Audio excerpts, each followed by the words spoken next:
My theme this afternoon is we can see the light at the end of the tunnel. We can see the light at the end of the tunnel. I'm going to focus this afternoon on some of the good news in various sectors of the Nigerian economy and possibly point to the direction that the Nigerian economy is going and hopefully will go. Only recently the President launched the Economic Recovery and Growth Plan. He had referred to it in his speech, the budget speech in December of 2016, as being the basis for the 2017 budget, and the Strategic Implementation Plan, the 2016 Strategic Implementation Plan, was the basis for that ERGP, or the Economic Recovery and Growth Plan. The plan has 4 key execution priorities. That is, 4 things that we think that if we can get right, will completely turn things around for the Nigerian economy, especially turn things in the direction of real growth with jobs. What are those 4 things? 1, stabilizing the macroeconomic environment.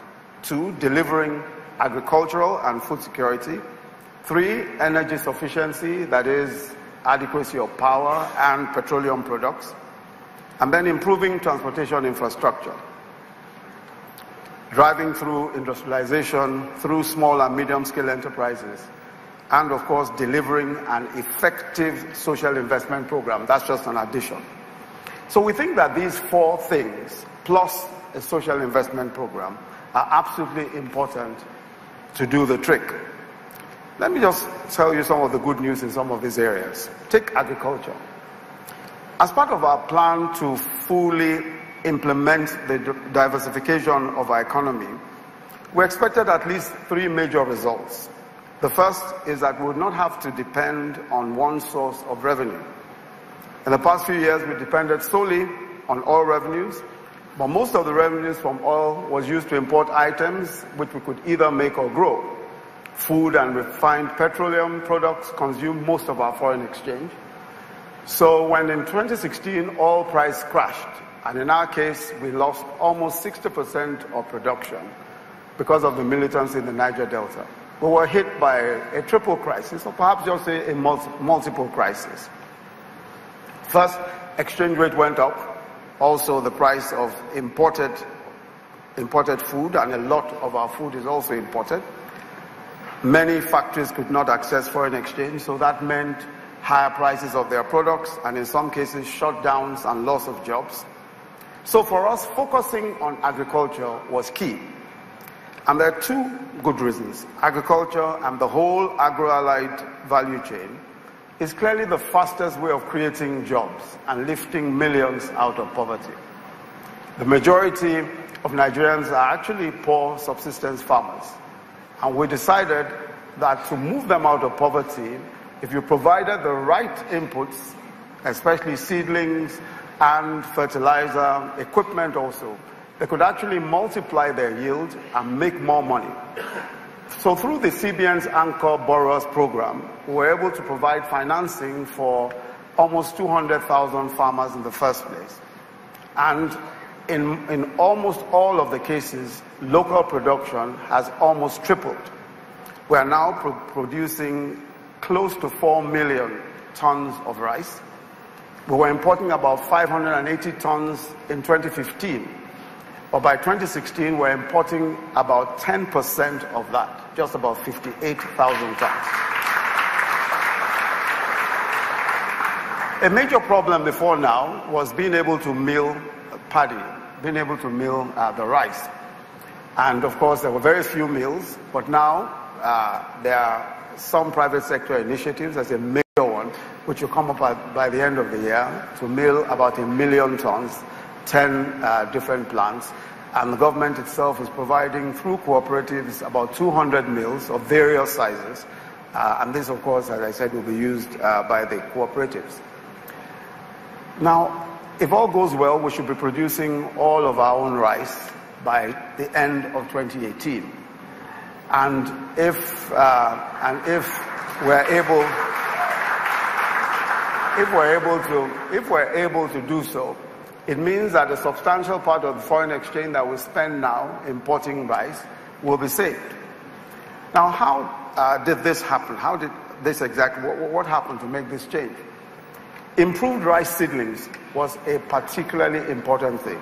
Actually giving farmers rice seedlings that were of much better quality than before. And then just teaching very simple farming practices that would actually increase the yield per acre. Both Kebbi State governments and the IITA and Jigawa State also had seed improvement programs that were extremely successful. And it was using their seed improvement programs that were able to give the farmers the types of seeds that could really make a difference in improving their acreage.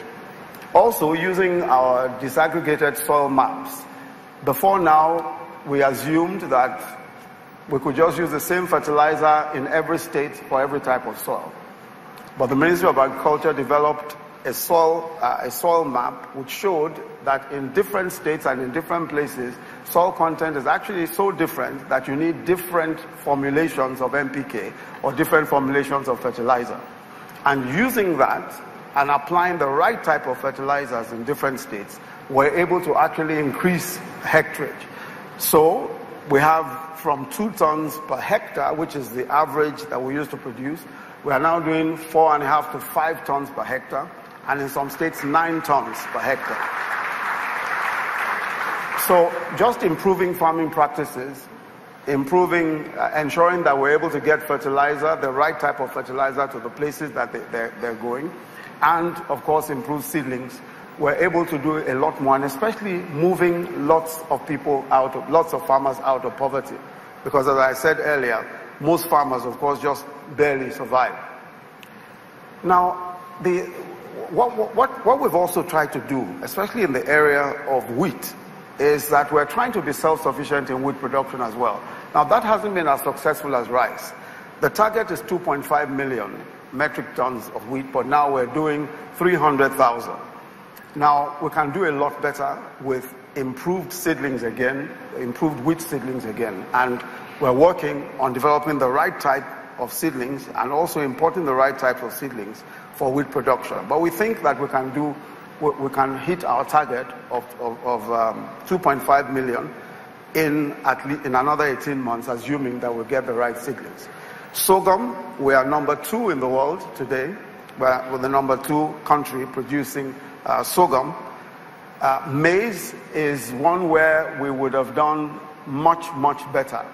But we've had 2 problems. One is the so-called armyworm, which destroyed a lot of plants, a lot of our maize plants across the country. But more importantly, we have simply not done enough in terms of producing wheat or allowing acreage for wheat, for maize. It just hasn't been enough. A lot of maize that should be grown in the southwest, very few people are growing maize in southwest, of course. Few people are growing maize here in Lagos. Very few are growing maize in many parts of the southwest, where you have a lot of poultry, by the way. And poultry, of course, suffers when you don't have enough maize. So we haven't done particularly well in maize. But grain production generally has gone up. Grain production across the country has gone up and has become extremely lucrative. You now have huge quantities of Nigerian grain moving especially to the northern borders of Nigeria, all the countries in the northern borders. Now that itself has created some problems because it means that there is a shortage of grain locally because there is so much importation, there's so much export of Nigerian grain. If you look at some of the markets, the Dawano market in Kano, the Maitagiri market in Jigawa, Lela in Sokoto, and all of these markets, these are places where people come from the northern Africa, for the northern borders of Nigeria to buy Nigerian grain. Now, why has that become the case? Of course, with our currency being weak, it means that exports are actually cheaper, so we can actually export more. Now we're exporting more. And that's the whole idea anyway. That's one of the advantages of having currency that's devalued, that you can actually export more. But when you're exporting more, you must of course produce more, especially because we need a lot of this for local production. The next phase of our agricultural push is in the area of plantations, tree crops. cocoa, cashew. We also look, of course, shea butter is also very, very popular. Coconut oil. Coconut oil, by the way, is extremely expensive. It's even more expensive per liter than oil, than petroleum. So for those who want to become very wealthy, I think that coconut oil is somewhere you should be looking at. 1 liter of coconut oil is 7,000 naira. 1 liter. Now, if you consider that 1 liter of petrol, even refined, is about 145 naira, you know, if you can somehow make coconut oil, you can really, really become very wealthy indeed. Sesame seed, soya bean, pineapples, bananas, and of course cassava. Cassava, we are one of the largest producers of cassava in the world, but we are now, of course, looking at ethanol and starch, which are in very high demand, and we're looking at how to develop our capacity for processing cassava for ethanol and starch.